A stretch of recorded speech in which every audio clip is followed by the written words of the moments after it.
Good evening and thank you for joining us for KREM News at 5 tonight. I'm Mark Hanrahan. Whitney has the evening off. Just hours ago, we received new information about the investigation into former Spokane City Administrator Johnny Perkins. Perkins is accused of violating the city's sexual harassment policy.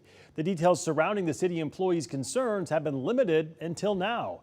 KREM 2's Amanda Rowley has been combing through more than 80 different files of newly released public documents. She is joining us live in the newsroom with the employee concerns that prompted the investigation. Amanda? Yeah, that's right, Mark. The report summary says Spokane City's Human Resources Director launched the investigation into City Administrator Johnny Perkins on June 12th at the mayor's direction. Now, to be clear, the findings only include what HR was able to collect up until Perkins resigned on July 13th, which then prompted the closure of that investigation. Based on the evidence collected before the investigation closed, the Spokane City Human Resources Director determined several violations occurred. They include a direct violation of the city's sexual harassment policy, inappropriate language in the workplace, and the city administrator engaged in behavior causing negative employee morale. The report shows the HR director interviewed 5 witnesses, 4 of which are current city employees and 1 former. The report summary says Johnny Perkins was in a relationship with a city employee. Throughout their relationship, the report says he shared intimate details, including his sex life, with one of his employees. In an interview with that employee, they told HR they felt those details were extremely inappropriate and equated to sexual harassment. The report also noted that in 2021, Perkins inappropriately asked a woman at work on a date. Mayor Nadine Woodward then explicitly directed Perkins to not pursue or try dating any female city employees going forward.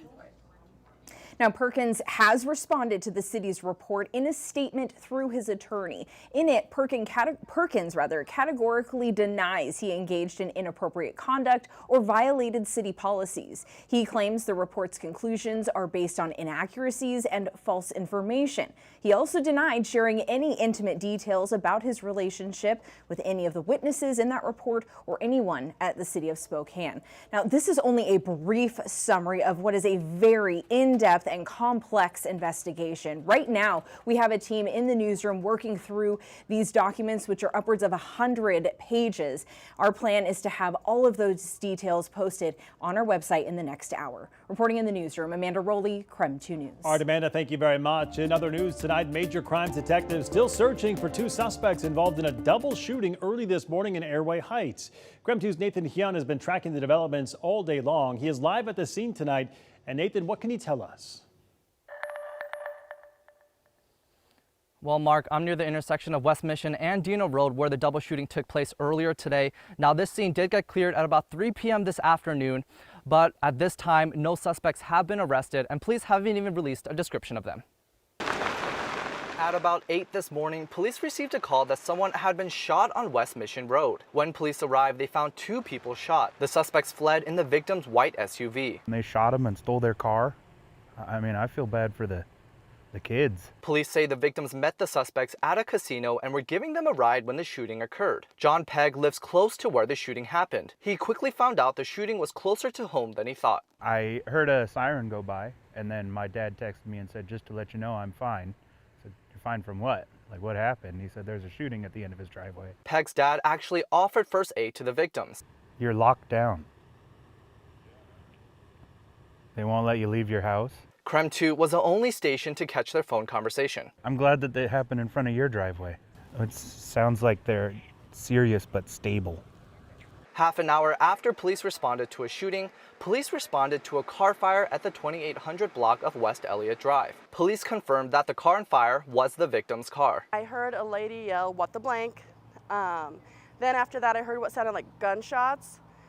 I dismissed it and went back to bed. When I woke up, there were police officers everywhere. Heather Rogers lives near the same parking lot where the car was found. She never thought something like that would happen right where she lives. It's terrifying. It's something that you would never think would be happening maybe 100 yards from where you're sleeping. Police say both victims have serious injuries but are expected to survive. And I did just get off the phone with the sheriff's office about half an hour ago. They told me they're still actively looking for the suspects. They also said that they're not sure whether or not the vehicle fire was intentional or mechanical. And for more information on further developments on the incident, check out our website at KREM.com. Live in Airway Heights, Nathan Hun, KREM 2 News.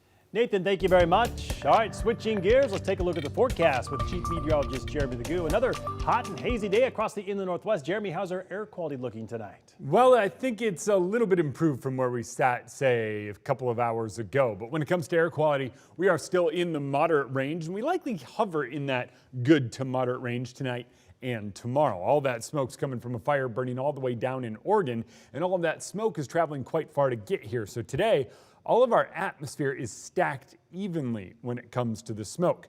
But let's talk additional fires, because we have red flag warnings in effect for parts of central Washington. This is kind of the Wenatchee Basin and the Waterville Plateau, or basically central Washington, where we have temperatures climbing into the mid-90s and relative humidities down around 10%, or a very dry atmosphere. In addition to that, we are seeing some localized wind gusts on the strong side, but notice the overall wind a little bit calmer. It's those local wind gusts that have the potential to fan flames to the point that we could have some concern.